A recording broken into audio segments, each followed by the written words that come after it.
गुरुदेव, मेरे 3 क्वेश्चन है। मैं ये पूछना चाहती हूँ, अगर कोई लड़की अपने आप से अपना चरित्र खराब करे तो उसको पाप तो वो लगेगा, अगर माता पिता ही उसका चरित्र खराब कर दे तो? माँ बाप अपनी बेटी का चरित्र खराब करें जी।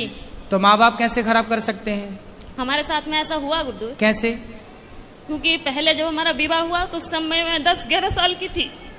जब आपका ब्याह हुआ? हाँ, तो पर वो विवाह नहीं था, हमें बेचा गया था। आपको किसने बेचा? माता ने हमारी। आपकी माँ ने बेच दिया? किसको बेचा? जिनके साथ में विवाह किया उनसे पैसे लिए गए थे। तो वो कितनी उम्र का था? वो हमसे ज्यादा उम्र के थे। कितने? ऐसे ही लगभग 19-20।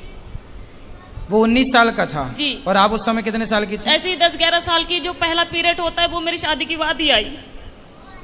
अच्छा, तो उस 20 साल के लड़के के साथ आपको बेच दिया? जी। फिर क्या हुआ? फिर क्या, फिर उस समय मुझे इतना ज्ञान नहीं था कि परिवार कैसे चलाए जाते हैं, घर गृहस्थी कैसे चलाई जाती है। ठीक है। फिर भी जैसे तैसे भी वो शराबी था।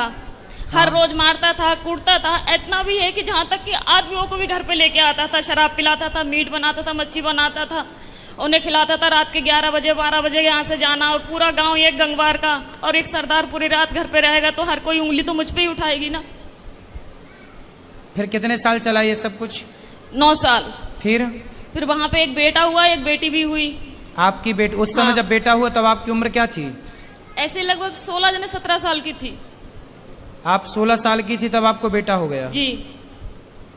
ठीक है। फिर उसके बाद में वो मारने लगा, काटने लगा। शराब पी के कभी नाली में पड़ा रहता था, कभी गड्ढों में पड़ा रहता था, वहां से उठा उठा के लेके आओ। फिर जब वो ज्यादा ही परेशान करने लगा तो मम्मी पापा ने वहां से घर ले आए। फिर मैंने उनसे ये कहा कि मम्मी ऐसा करो कि अभी मेरी दूसरी शादी मत करवाओ, हो सके वो आ जाए मुझे दोबारा लेने, या फिर मैं कहीं के काम करके खा लूंगी।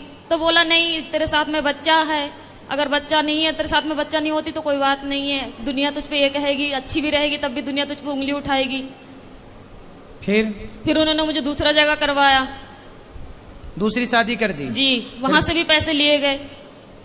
फिर बच्चा हमारे साथ में थे। फिर वो बोल रहे थे कि अगर तू, पहले तो कहने लगे थे ये कि हाँ बच्चों को भी सही समझूंगा, फिर बाद में हमारे बच्चों को मारने लगे, कूटने लगे। उसे सही। कहाँ है अब? क्या है अब? मैं वहां से दूसरी जगह हूँ। अब उसको भी छोड़ दिया? जी। अब कहाँ है? अब मैं अपने आप से बैठी हूँ। तो अब ब्याह नहीं किया? नहीं, अपने आप से दूसरी जगह बैठी हूँ। दूसरी जगह बैठी हूँ मतलब? यानी कि तीसरी जगह बैठी हूँ मैं अपने आप से, किसी से भी। मतलब तीसरी जगह ब्याह कर लिया जी। आपने? तो तीसरा वाला कैसा है? वो ठीक है, वो बच्चों को अपना रहा है? जी।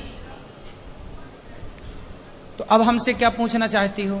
मैं ये पूछना चाहती हूँ, जो मेरे साथ में हुआ इसका पाप कौन भरेगा? इसका पापी कौन है?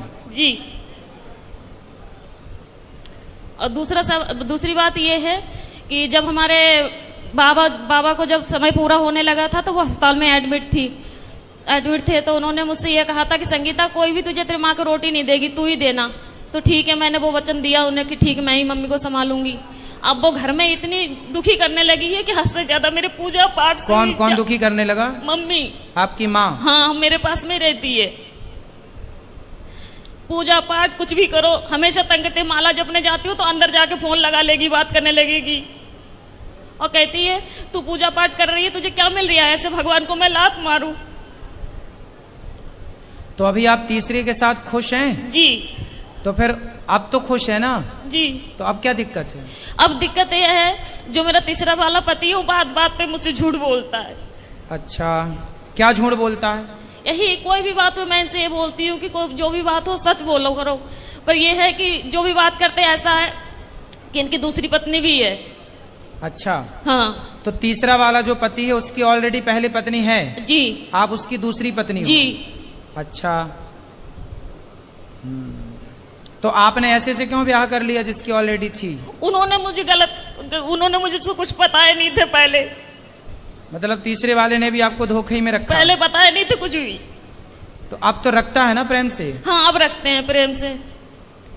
अब आप ये पूछना चाहती हो कि ये पाप कौन, किसके गले जाएगा ये पाप? जी जी, क्योंकि आपकी माँ। देखो, जब आप 11 साल की थी, 9 साल की, 11-12 की, जब आप 11-12 साल की थी तब आपकी माँ ने आपका जबरदस्ती ब्याह कर दिया। जी।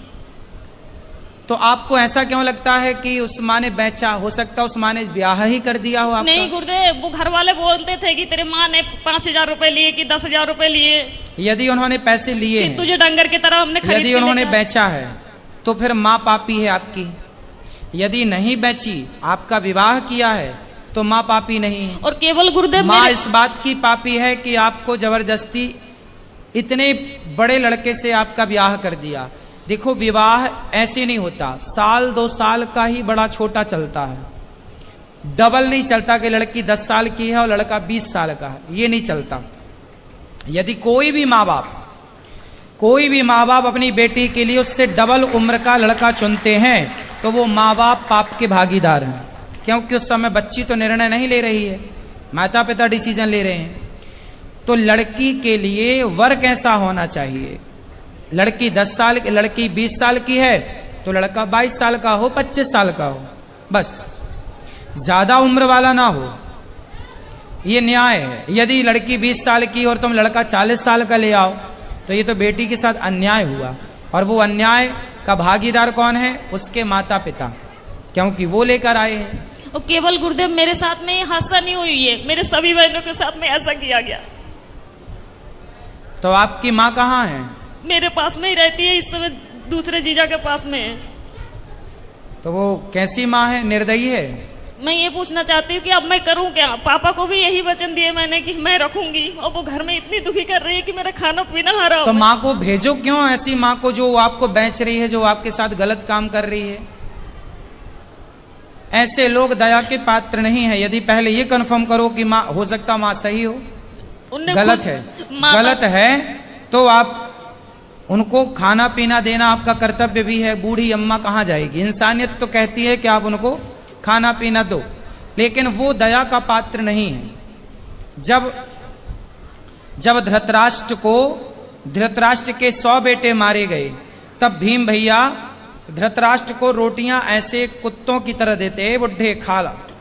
तो लोग कहते हैं, अरे भीम, वो तेरा बाप है, बड़े पिता है ना धृतराष्ट्र भीम के, तेरा बड़ा पिता है, तो कैसे कुत्तों की तरह परोसता है? तो भीम भैया बोले कि मैं ही क्या पुत्र धर्म निभाऊं? ये वही बाप है जिसने भरी सभा में द्रौपदी लुट रही थी और ये चुपचाप तमाशा देख रहा था। क्या मैं ही धर्म का पालन करूं? इसका कोई धर्म नहीं है। ये वही धृतराष्ट्र है जो भीम को गले लगाने के बहाने दबाकर मारना चाहा, वो तो भगवान ने दूसरा पुतला दे दिया भीम का।